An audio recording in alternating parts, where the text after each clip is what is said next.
HCL take 1.5% गिरा था Friday के मार्केट में, बट एक बहुत ही इंपॉर्टेंट न्यूज़ आई है जो आप तक पता चल ही गई होगी। HCL टेक ने अपने वर्ल्ड के टॉप 500 कंपनीज़ में जगह बना लिया है, और आपको पता है कि मार्केट कैपिटलाइजेशन और एफिशिएंसी और कई सारी चीज़ों की वजह से वो लिस्ट बनती है और उनको रैंक किया जाता है। और हमारी इंडिया की 12 कंपनीज़ में से HCL टेक एक कंपनी है उसके अंदर, और स्टॉक इसके अंदर एलिजिबल हो गया है। तो आप समझ सकते हो वर्ल्ड में सबसे टॉप की 5 कंपनीज़ के अंदर इंडिया की जो है 12 कंपनीज़ ने अपनी जगह बना ली है, और उसमें से HCL टेक है। अगर आपने वीडियो पे क्लिक किया है, इसका मतलब आपके पास HCL टेक का शेयर है, तो आप एक प्राउड मोमेंट की तरह इसको ले सकते हो एक आध हफ्ते के लिए। और इसका प्रभाव ऑब्वियसली शेयर में देखने तो मिलेगा, पर इतना अच्छा मूवमेंट है इसके लिए।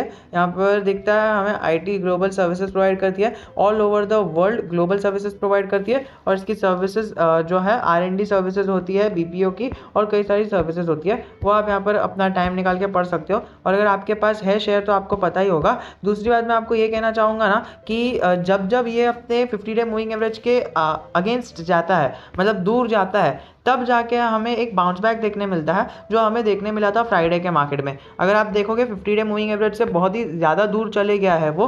अभी या तो 50 डे मूविंग एवरेज उसके पास आएगा, या तो स्टॉक को 50 डे मूविंग एवरेज के पास जाना पड़ेगा। अभी देखना तो यही होगा कि अभी क्या होता है, क्या 50 डे मूविंग एवरेज उसके पास जाता है, या फिर स्टॉक नीचे गिर के 50 डे मूविंग एवरेज के पास आता है। तो वो सारी चीज़ें देख लेना। बट क्या है, इसके अंदर फ़ायदा तो इसको ही होगा। विप्रो के बाद इसका नाम आता है HCL टेक का, और विप्रो और HCL टेक दोनों यहाँ पर लिस्टेड, मतलब हमें सिलेक्ट होते हुए दिखे हैं अपने 500 की लिस्ट में। और अगर आप देखोगे सेल ऑर्डर लगे पड़े हैं स्टॉक में, बट खैर इसको तो छोड़ ही देना है कि कितने सेल ऑर्डर लगे, कितना ऑर्डर लगा है, क्योंकि आप देखोगे अगर आप लॉन्ग टर्म होल्ड करते हो तो लॉन्ग टर्म होल्ड करने का फ़ायदा क्या होता है वो लॉन्ग टर्म इन्वेस्टर्स को ही पता है। जिसने 2000 में लिया होता ना, उसको पता है कि कितना अच्छा फ़ायदा है, और ये कई सारे स्टॉक की तरह नहीं भागा है। अभी इसके अंदर और पोटेंशियल है भागने का। अगर आप विप्रो को देख लो तो कितना अच्छा भागा है, बहुत स्लो भागा है ये। अब इसके अंदर और भागने का पोटेंशियल है।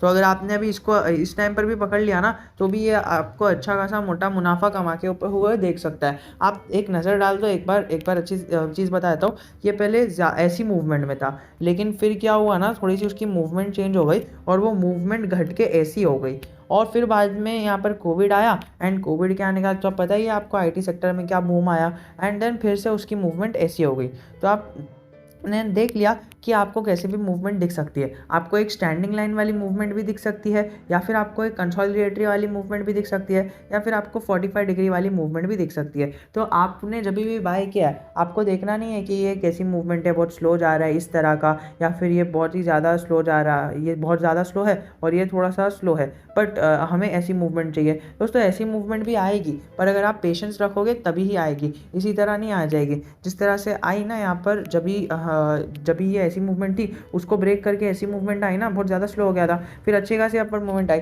अब आगे जाके क्या होगा वो तो स्टॉक के आगे के खैर क्वार्टर पता चलेंगे।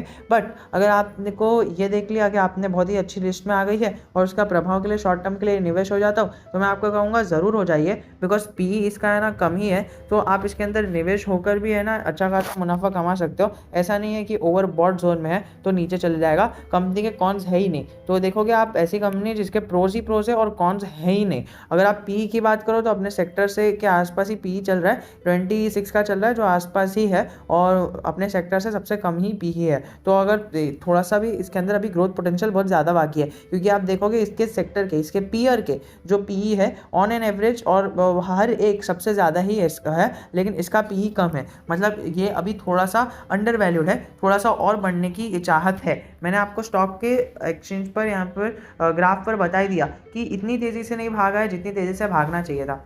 मतलब आप समझ रहे हो ना कि इतनी तेज़ी से नहीं भागा है, और इसके अंदर अभी और तेज़ी बची है। हमने देख लिया कि बहुत स्लो भागा है, और तेज़ी आने वाली है, और उस तेज़ी में अगर आपको पार्टिसिपेट करना है तो आपको पता ही है आपको शेयर बाय कर लेना पड़ेगा।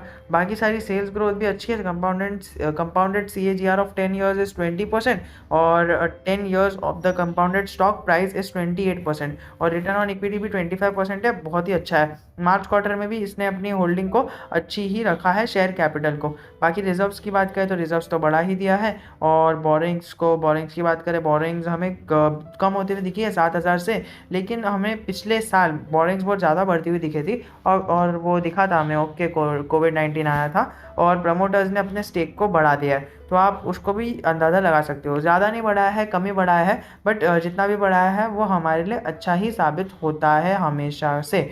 इसने अपनी सेल्स ग्रोथ को कंटिन्यूस बढ़ाते हुए रखा है, तो इसी से मैं आपको कहना चाहूँगा कि ये देखिए सेल्स कंटिन्यूस ग्रो हो रही है, तो आप इसके अंदर एंट्री ले सकते हो। बिकॉज ऐसा नहीं है कि आप कभी भी फंस जाओगे। इसने अब कभी भी ऐसा नहीं दिखाया है कि मेरी सेल्स बहुत कम हो गई है। ओके, वो एक्सपेंस में कुछ भी हो जाता है, ऊंच नीच, उसकी वजह से नेट प्रॉफिट में फ़र्क पड़ता है, but over the period of time net profit भी पॉजिटिव में ही आता है, क्योंकि ये अदर इनकम और सारी चीज़ें इनको कवर कर देती है। तो आशा करता हूँ आपको वीडियो पसंद आया होगा। अगर वीडियो पसंद आया तो you can always comment down in the comment section. जय हिंद, जय भारत।